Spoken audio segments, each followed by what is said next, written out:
Hello दोस्तों, good evening, नमो नमः, नमः संस्कृताय। मैं माला मैम आप सभी का हार्दिक स्वागत और अभिनंदन करती हूँ आपके अपने YouTube channel EMS classes one में। आप सभी का हार्दिक स्वागत है दोस्तों आज की क्लास में। आज का जो हमारा क्लास है वह है मेघदूतम, यानी मेघदूत एक ऐसा ग्रंथ है जिसको हम खंड काव्य भी कहते हैं, गीति काव्य भी कहते हैं, विरह काव्य भी कहते हैं और दूत काव्य भी कहते हैं। यानी कि दूत बनाकर भेजा गया था इसलिए इसको दूत काव्य कहते हैं। इसमें विरह है, यक्ष यक्ष और यक्षिणी का विरह है तो इसे विरह भी काव्य कहते हैं और इसे खंड काव्य भी कहते हैं और गीत काव्य भी कहते हैं। यह एक ऐसा ग्रंथ है जिसके लेखक कालिदास हैं। जिसके लेखक कौन है दोस्तों? कालिदास है। और कालिदास का यह प्रथम गीति काव्य और दूत काव्य और विरह काव्य, यानी कि पहला ऐसे कवि हैं जिन्होंने खंड काव्य भी लिखा, जिसका प्रथम खंड काव्य है, और गीति काव्य भी जिसको कहते हैं, विरह काव्य भी कहते हैं और दूत काव्य भी कहते हैं। ठीक है, तो आज हम पढ़ेंगे दोस्तों कालिदास के बारे में, ऐसे कवि जिनके बारे में सभी लोग जानते हैं। यानी कि एक ऐसे ऐसे कवि हैं जिनको सिर्फ संस्कृत के ही छात्र यानी विद्यार्थी या नहीं जानते, लेकिन हिंदी के भी सभी छात्र इनको अच्छी तरह से जानते हैं। ठीक है, तो कालिदास के बारे में हम आज पढ़ेंगे। उनके जो ग्रंथ है मेघदूतम, तो मेघदूत का सामान्य परिचय पढ़ेंगे आज की क्लास में। मेघदूत का सामान्य परिचय होगा कि मेघदूत के लेखक कौन है, मेघदूत को कितने भागों में बांटा गया है, मेघदूत में कौन सा रस है, मेघदूत में कौन सा छंद है, और मेघदूत की कथा क्या है। ठीक है, और मेघदूत का उपजीव्य क्या है, यह कहाँ से लिया गया है, तो इसके बारे में हम जो है आज की क्लास में सामान्य परिचय पढ़ेंगे। तो आइए हम लोग चलते हैं आज की क्लास की तरफ। आप सभी का फिर से एक बार स्वागत करते हैं आज की कक्षा में। आज का जो क्लास है यानी कि सामान्य परिचय मेघदूत का, यहाँ से प्रश्न उत्तर जो है पूछता है। यह हमारे यूपी टीएसटी, ईएलटी और जो है जीआईसी यानी कि सभी के सभी जो है परीक्षाओं में यह सिलेबस लगा हुआ है। तो आप सभी का फिर से स्वागत है। आइए चलते हैं।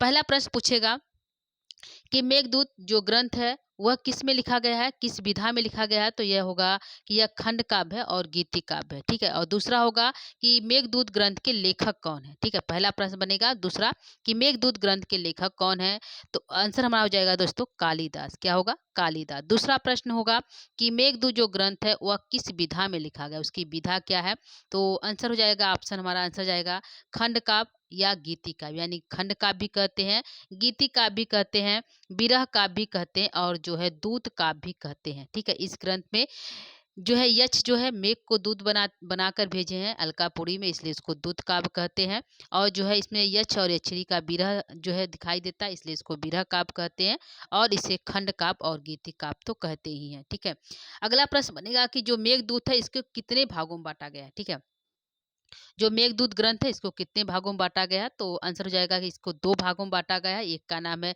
पूर्व मेघ और दूसरे का नाम है उत्तर मेघ। ठीक है, तो दो भाग है, एक का नाम है पूर्व मेघ और एक का नाम है उत्तर मेघ। ये हमारा आंसर हो जाएगा, दो भागों में बांटा गया है। ठीक है, अगला हमारा प्रश्न होगा कि यह जो है ग्रंथ जो हमारा है मेघदूत है, इसमें जो है रस कौन सा है, कौन सा रस, तो दोस्तों तो इसमें जो है रस जो है वो है ब्रिप्रलभ ब्रिप्रलभ श्रृंगार। ठीक है, यानी कि वियोग श्रृंगार भी जिसको कहते हैं, तो हमारा आंसर जाएगा बी प्रलभ श्रृंगार। ठीक है, और अगला हो जाएगा कि इसमें छंद कौन सा, यानी जो मेघदूत हमारा ग्रंथ है उसमें कौन सा छंद लिखा गया है दोस्तों, तो हमारा जो मेघदूत है उसमें मंदाक्रांत छंद का प्रयोग किया गया है। और जिसमें जो है दोनों दोनों भाग जो हमारे दो भाग है पूर्व मेघ और उत्तर मेघ दोनों, यानी कि संपूर्ण श्लोकों में जो है एक ही छंद का प्रयोग किया गया, वह है मंदाक्रांता छंद। ठीक है दोस्तों, कौन छंद होगा? मंदाक्रांता छंद।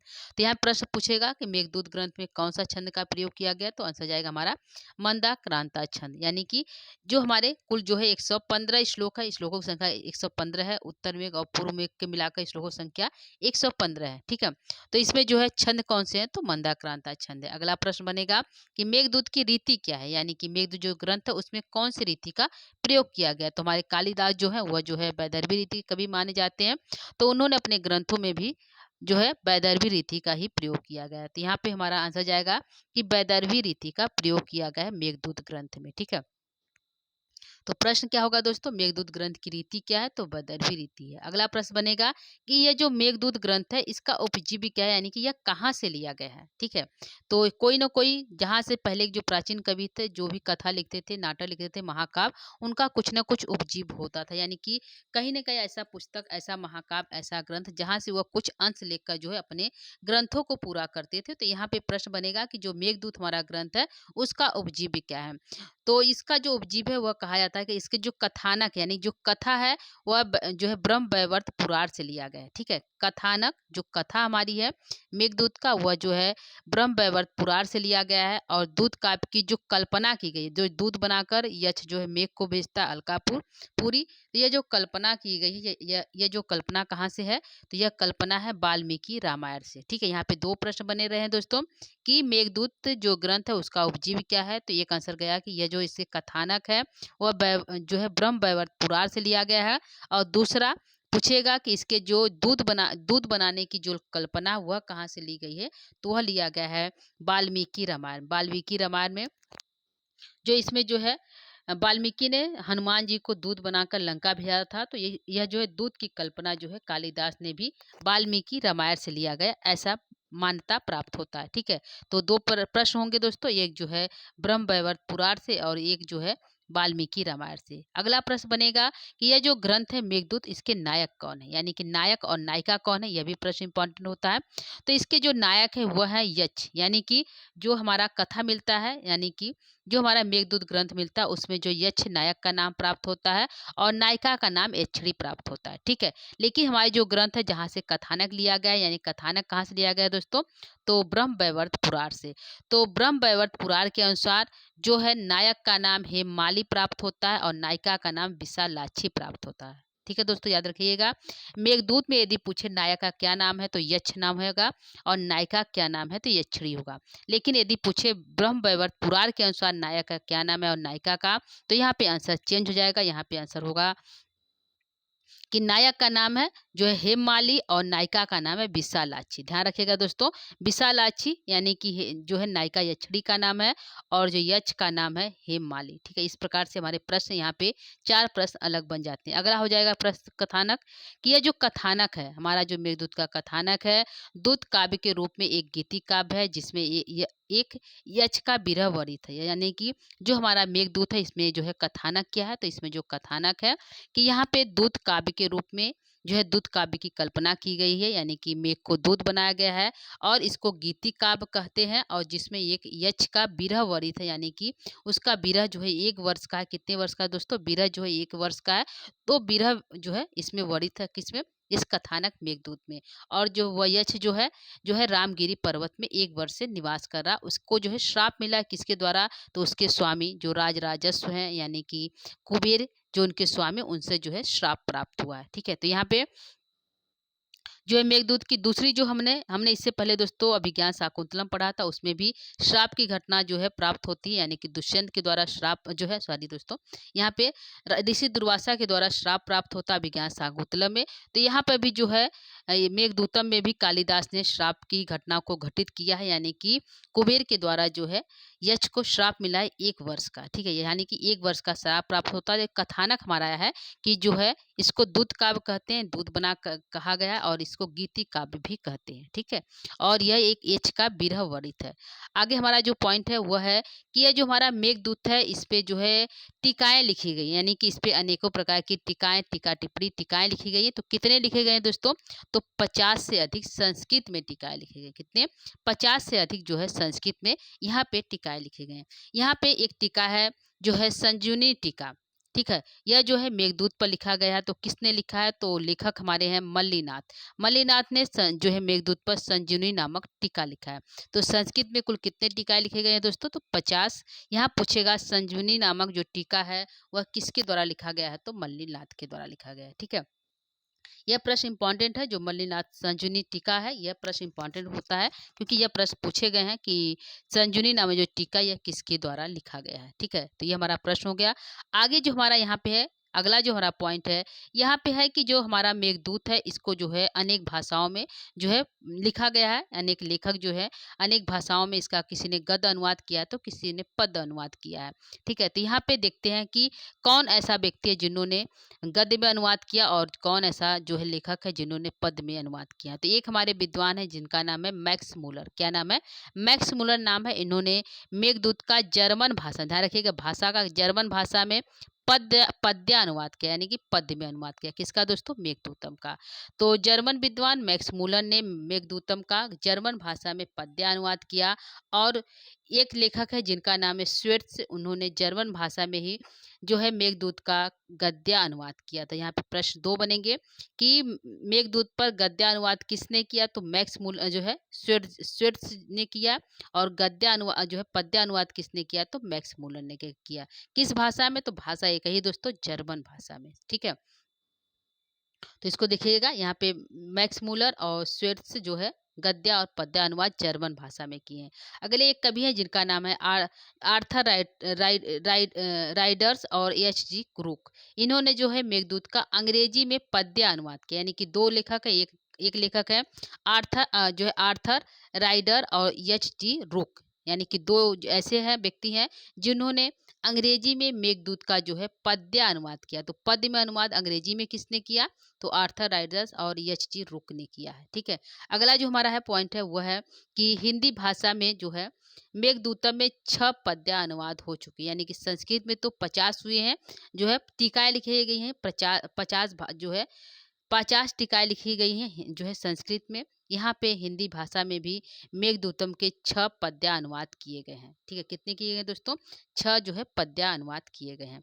अगले एक हमारे कवि हैं जिसका नाम है क्षेमेंद्र। उन्होंने कालिदास की मेघदूत में जो उन्होंने मंदाक्रांता छंद का प्रयोग किया, उन्होंने जो है बहुत अधिक प्रशंसा की है। तो यहाँ पे क्षेमेंद्र ने कालिदास के मंदाक्रांता छंद की प्रशंसा की है। यह बात जो है क्षेमेंद्र ने कालिदास को सुवसा कालिदासस मंदाक्रांता विराजते कहे, यानी कि यह जो पंक्ति यदि उठाकर पूछेगा सुवसा कालिदासस मंदाक्रांता विराजते, यह जो है पंक्ति कालिदास के बारे में किसने कहा है? तो यह जो पंक्ति कहे वह है क्षेमेंद्र। कौन है दोस्तों? क्षेमेंद्र है। यह जो है बात कहाँ से प्राप्त चलती, किस ग्रंथ से पता चलता है?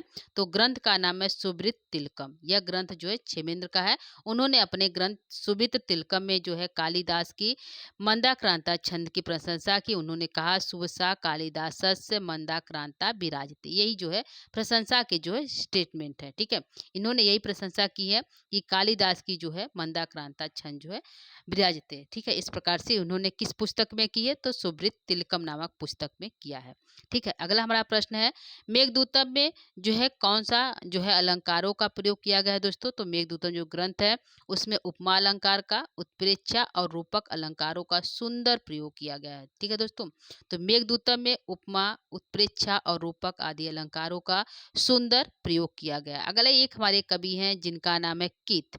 डॉक्टर कीथ एक ऐसे कवि हैं जिन्होंने मेघदूत को शोक गीत कहा। तो ये प्रश्न बहुत बार पूछा गया है दोस्तों, कौन से ऐसे कवि हैं जिन्होंने मेघदूत को जो है शोक गीत कहा? तो उनका नाम है डॉक्टर कीथ, और शोक गीत को अंग्रेजी में एलिजी कहा जाता है। ठीक है, क्या कहा जाता है? एलिजी जो है इसको अंग्रेजी में कहा जाता है, जिसका अर्थ होता है शोक गीत। ठीक है, तो इसको ध्यान रखिएगा। इस प्रश्न को यहाँ से प्रश्न पूछे गए हैं दोस्तों कि डॉक्टर किसके द्वारा जो है मेघदूत को शोक गीत कहा गया है? तो डॉक्टर कीथ के द्वारा जो है मेघदूत को शोक गीत कहा गया। अगला जो हमारा पॉइंट है वह है भारतीय मत में मेघदूत शोक गीत या करुण गीत न होकर विरह गीत या विप्रलभ गीत भी कहते हैं, यानी कि जो बाहरी जो भारतीय जो हमारे मत है, मत जो विद्वान है जो जिन्होंने मत दिया, उन्होंने कहा कि जो हमारा मेघदूत है इसको शोक गीत या करुणा गीत न होकर, यानी कि यह हमारा जो मेघदूत है वह न तो शोक गीत है न तो करुणा गीत है, उसको ऐसा न कहकर उसको हम कहेंगे कि यह विरह गीत है और या फिर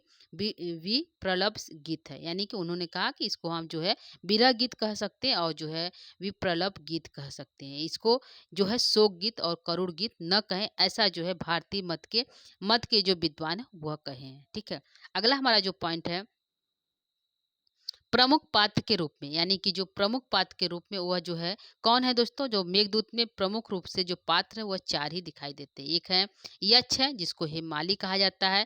दूसरी नायिका यक्षी जो है, नायिका जो है उसका नाम है यक्षिणी, उसको जो है ब्रह्म वैवर्त पुराण के अनुसार विशालाक्षी कहा जाता है। तीसरे जो पात्र है वह है मेघ है, उसको बादल कहते हैं। और चौथे हमारे जो है पात्र वे है कुबेर है, जिनको यक्षाधिपति यक्षों के जो अधिपति वह कुबेर है।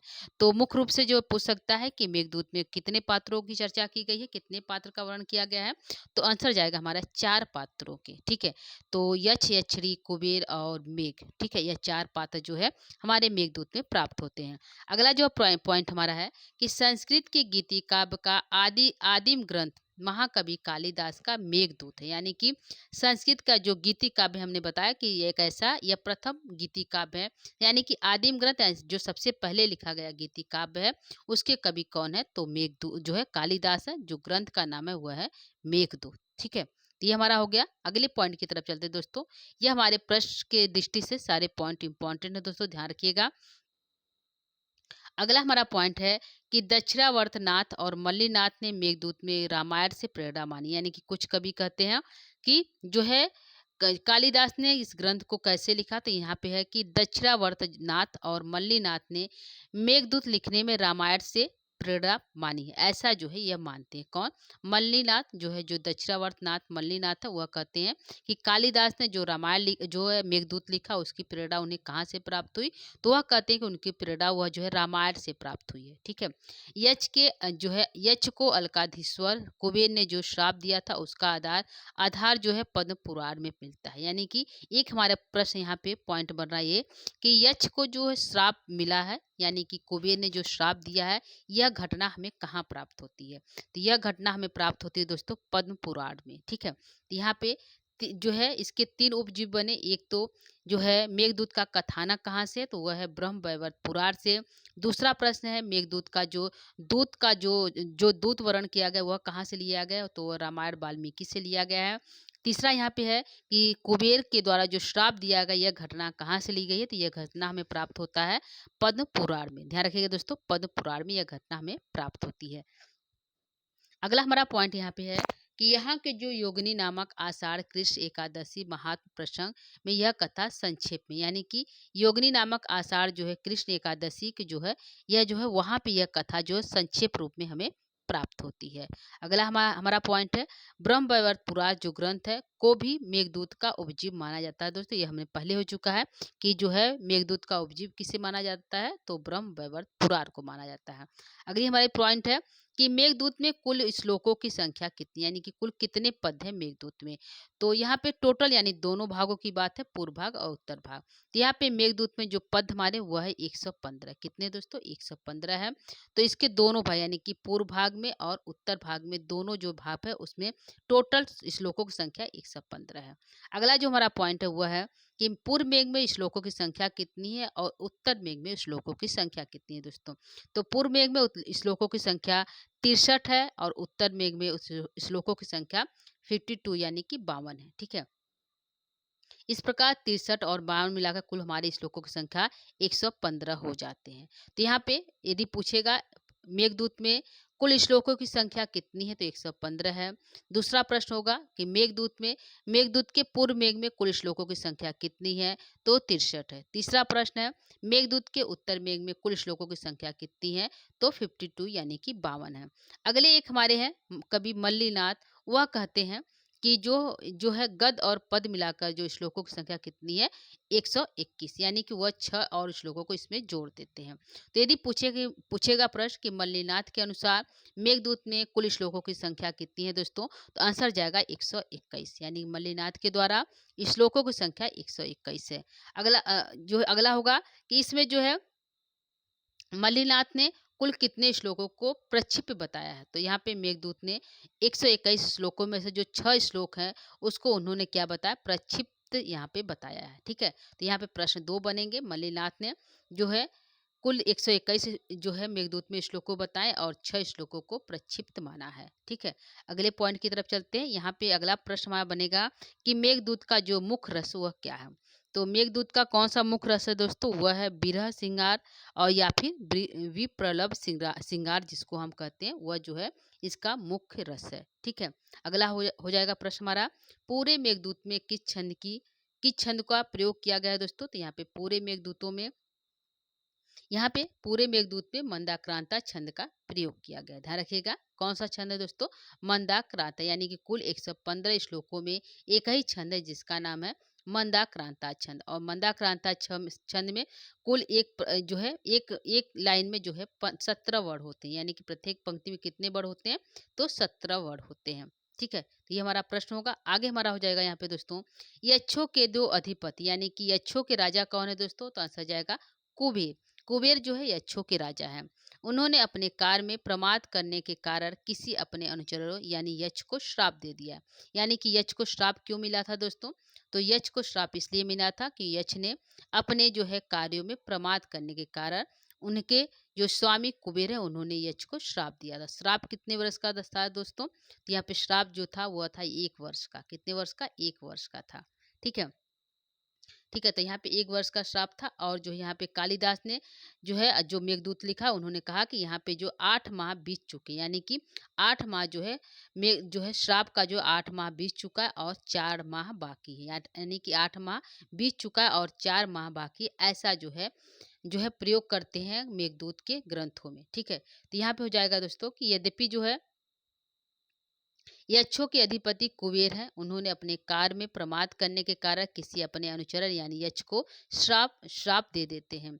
यद्यपि कालिदास ने मेघदूत में किसी भी एक यक्ष का नाम नहीं लिए हैं, परंतु ब्रह्मवैवर्त पुराण में इस यक्ष का नाम हेममाली और यक्षरी का नाम विशालाक्षी यहाँ पे प्राप्त होता है। तो हमने बताया दोस्तों पहले कि जो उपजीव है यानी कि मेघदूत का जो उपजीव है वह है ब्रह्मवैवर्त पुराण और उसमें जो है यक्ष का नाम हेममाली प्राप्त होता है और यक्षरी का नाम जो है विशालाक्षी प्राप्त होता है। ऐसा जो है हमारे इस मेघदूत ग्रंथ में प्राप्त होते हैं। अगला जो पॉइंट है दोस्तों, यह अपनी पत्नी से में आसक्ति के कारण अपने कार्य में प्रमाद करते हैं, इसलिए कुबेर ने इन्हें 1 वर्ष का श्राप अपनी पत्नी से वियुक्त रहने का श्राप दिया। तो काल जो है यहाँ पे दोस्तों कुबेर ने यक्ष को श्राप दिया कितने वर्ष का? 1 वर्ष का। 1 वर्ष का श्राप दिया और जो है उन्होंने जो है कुबेर जो यक्ष जो है वह जो है एक देव कोटि का होता, तो उसके जो जितने भी उसकी महिमा थे उसको क्या कर दिया कुबेर ने समाप्त कर, पहले उसकी महिमा को समाप्त कर दिया और उन्होंने कहा कि तुम अपनी पत्नी से 1 वर्ष जो है वियुक्त रहोगे, दूर रहोगे, यानी तुम उसको किसी भी प्रकार से उससे नहीं मिलना है, यानी 1 वर्ष समाप्त हो जाने पर ही तुम इससे मिलोगे। तो यहाँ पे यक्ष जो है अपनी पत्नी से में आसक्ति के कारण अपने कार्य में प्रमाद करता, इसलिए कुबेर ने 1 वर्ष का श्राप अपनी पत्नी से वियुक्त रहने का दिया है। ठीक है, ये हमारा हो जाएगा। अगली हमारी जो पॉइंट है, श्राप के कारण नष्ट महिमा वाला यक्ष रामगिरी में रहता है। यहाँ पे हो जाएगा कि श्राप देने के कारण जो है यक्ष कहाँ किस पर्वत में रहता है? तो पर्वत जो है वह रहता है रामगिरी पर्वत में। ठीक है, अगला हो जाएगा मेघदूत के आरंभ में यक्ष अपने शापावधि के 18 माह काट चुका है और 4 माह बाकी है। तो हमने बताया कि जो मेघदूत का जो कहानी स्टार्ट होती है उसमें जो है 8 माह व्यतीत हुआ। पता चलता है कि यहाँ पे श्राप का जो है समय वह 8 माह समाप्त हो चुका है और 4 माह ही यह जो है बाकी है। ठीक, अगला जो है पॉइंट हुआ है मेघदूत का नायक कौन है दोस्तों? तो मेघदूत का नायक है वह है यक्ष, जिसका नाम है यहाँ पे ठीक है, तो यहाँ पे जो है यक्ष जो नायक है वो उसका नाम है हेममाली। तो यहाँ पूछा कि यक्ष का जो नायक है वह किस कोटि का नायक है। ठीक है, तो मेघदूत का जो नायक वह किस कोटि का है? तो उसकी कोटि है धीर ललित, यानी कि मेघदूत का नायक यक्ष, उसकी कोटि है धीर ललित नायक। और यक्षरी कैसी नायिका? तो यक्षरी जो है वह स्वकीया नायिका है और इसको पद्मिनी नायिका भी कहते हैं, यानी कि यक्षरी को 2 नायिका कहते हैं, एक नायिका का नाम है स्वकीया नायिका और एक कहते हैं पद्मिनी नायिका। ठीक है, तो यहाँ पे पूछेगा कि यक्ष जो है किस कोटि के नायक है? तो यक्ष जो है धीर ललित कोटि के नायक है।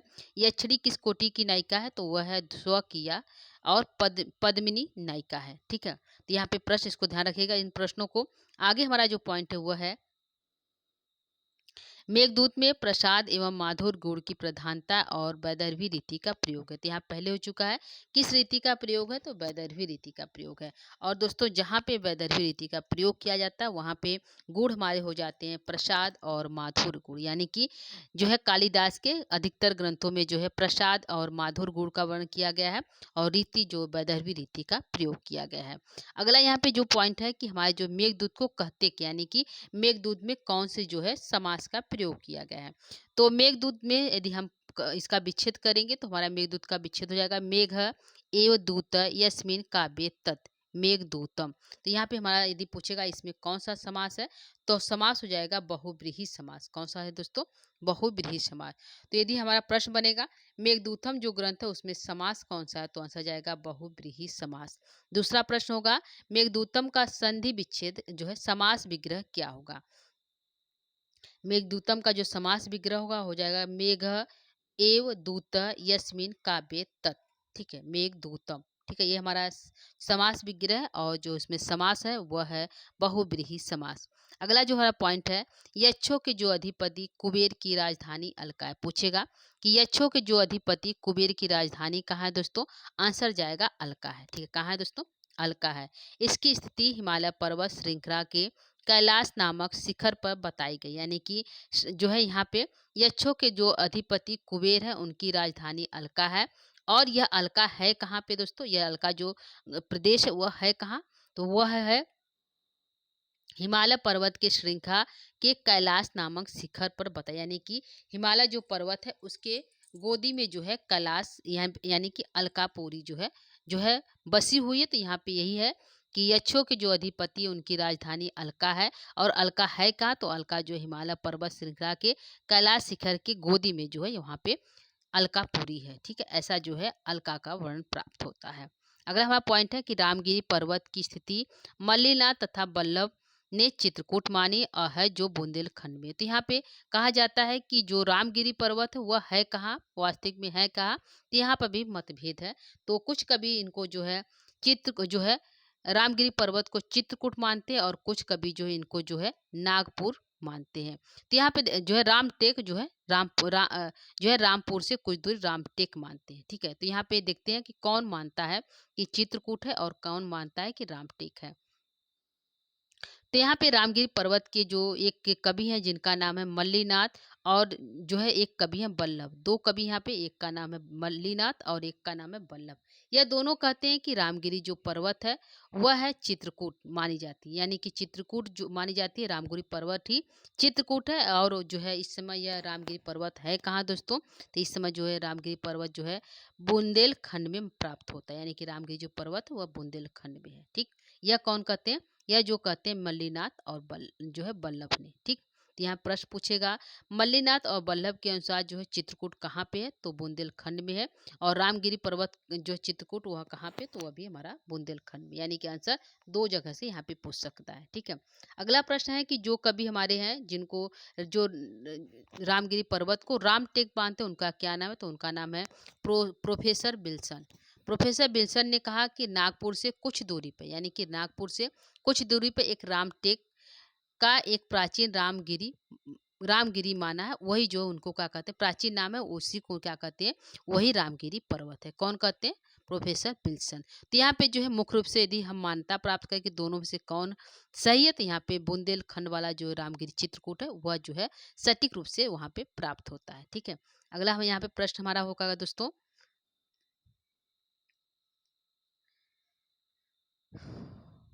यहाँ पे हमारा प्रश्न है कि रामगिरी जो पर्वत है वह किसके स्नानों से पुण्य है? तो यहाँ पे पहला श्लोक जो है कश्चित कांता विरह गुरुड़ा। तो यहाँ पे पहले श्लोक में जो है बताया गया है कि वह जो है रामगिरी पर्वत जो है किसके स्नानों से पुण्य है? तो यहाँ पे रामगिरी पर्वत जो है सीता जी के स्नान से पवित्र जल वाला तथा घने छायादार वृक्षों से युक्त है। यह जो है उस जो है प्राप्त होता है कि रामगिरी पर्वत जो किसके स्नानों से पुण्य है? तो सीता जी के स्नान से पुण्य है। और वहाँ पे कैसे वृक्ष पाए जाते हैं? तो छायादार वृक्षों से यह घिरा हुआ है। अगला हमारा पॉइंट है कि यहाँ पे जो है आषाढ़ के पहले ही दिन यक्ष पर्वतों से क्रीड़ा करने वाले गजों के तुल मेघ को देखता है। यानी कि प्रश्न होगा कि मेघ जो है यक्ष जो है मेघ को कब देखता है? यक्ष जो है मेघ को कब देखता है? तो यह देखता है आषाढ़ के प्रथम दिन ही मेघ को देखता है। ठीक है, तो आषाढ़ के प्रथम दिन मेघ को देखता है। तो कैसे देखता है दोस्तों? तो वह देखता है वप्र क्रीड़ा, यानी कि वप्र क्रीड़ा करते हुए, पर्वतों से क्रीड़ा करते हुए गजों से तुल्य वप्र क्रीड़ा गज तुल्य जो है मेघ को देखता है। कौन देखता है दोस्तों? तो यह देखता है यक्ष जो है मेघ को देखता है इस स्थिति में। ठीक है, यहाँ पे जो अगला हमारा पॉइंट है वो है कि जो है पद जो है ब्रह्म का वाच है। यानी जो कश्चित कांता विरह गुरुड़ा जो श्लोक है पहला, इसमें जो है कहते हैं कि जो कश्चित शब्द है वह ब्रह्म का वाचक है। क ब्रह्मचित्त होगा। यहाँ तो इस प्रकार जो है दो बार श्रवण होने से मंगलाचरण हो जाता है। यानी कि कश्चित शब्द से जो है इस प्रकार से ब्रह्म का बोध हो रहा। कह मतलब ब्रह्म और चित्त मतलब भी ब्रह्म, तो दो बार ब्रह्म का बोध हुआ, इसलिए इसमें जो है मंगलाचरण जो हमारा यह हमारा जो ग्रंथ जो है पहला श्लोक जो है वह मंगलाचरण श्लोक हो जाता है। ठीक है। अगला प्रश्न पूछेगा कि ये जो मंगलाचरण हमारा श्लोक है उसमें कौन सा मंगलाचरण है। तो मंगलाचरणों की संख्या 3 मानी जाती है। तो पूछा है कि मेघदूत का जो मंगलाचरण वह उसमें कौन सा मंगलाचरण है। तो आंसर जाएगा उसमें जो मंगलाचरण वह है वस्तु निर्देशात्मक मंगलाचरण। ठीक है। तो यहाँ पे पूछ सकता है कि कौन सा मंगलाचरण है मेघदूत में। तो वस्तु निर्देशात्मक मंगलाचरण का प्रयोग किया गया है। अगली जो पॉइंट हमारी वह है प्रिया के वियोग के कारण दुर्बल यक्ष की कलाई से स्वर निर्मित कंगन के गिरने से वह रिक्त कलाई वाला हो जाता है। तो यहाँ पे प्रश्न कई बनेंगे कि जो है कौन जो है रिक्त कलाई वाला हो गया। तो यक्ष हो गया। यक्ष की कलाई से क्या गिर जाती है। तो स्वर से निर्मित कंगन गिर जाती है। क्यों गिर जाती है। तो कलाई की जो है दुर्बल हो जाने के कारण जो है वह कलाई से गिर जाती है। ठीक है। यहाँ पे अगली जो है पॉइंट है वह है कि अपने कुशल वार्ता अपनी प्रिया तक पहुंचाने के लिए अपने निवेदन से पूर्व यक्ष जो है कुटज मल्लिनाथ के पुष्पों से मेघ की अर्घ देता है। तो दोस्तों आज की क्लास को यहीं पे हम समाप्त करेंगे। आगे जो हमारा स्टार्ट हो रहा है मुख्य रूप से जो है कथानक स्टार्ट हो रहा है। ठीक है। तो अब तक हमने जो है मेघदूत का सामान्य परिचय पढ़े। मेघदूत का सामान्य परिचय है। आगे हम जो पढ़ेंगे वह श्लोक से हमारे जो प्रश्न बने यानी कि जो हमारे 100 यहाँ पे जो पहले हम 100 जो है 63 श्लोक है। तो 30 श्लोक की जो कहानी है उसके परिचय को हम पढ़ेंगे। उसके बाद जो उत्तर मेघ में जो 52 श्लोक है उसके कहानी को पढ़ेंगे। ठीक है। तो जो है आज की कक्षा को यहीं पे हम समाप्त करेंगे। आज की क्लास को जो है कल की कक्षा में हम जो यहाँ से जो है क्लास को स्टार्ट करेंगे। ठीक है। क्योंकि यहाँ पे कथानक स्टार्ट हो जा रहा है जो है हमारे पद्य के। तो दोस्तों आज के लिए इतना ही। कल पुनः जो है मिलेंगे जो है नई क्लास के साथ। तब तक के लिए दोस्तों नमो नमः। नमः संस्कृत। धन्यवाद। Thank you.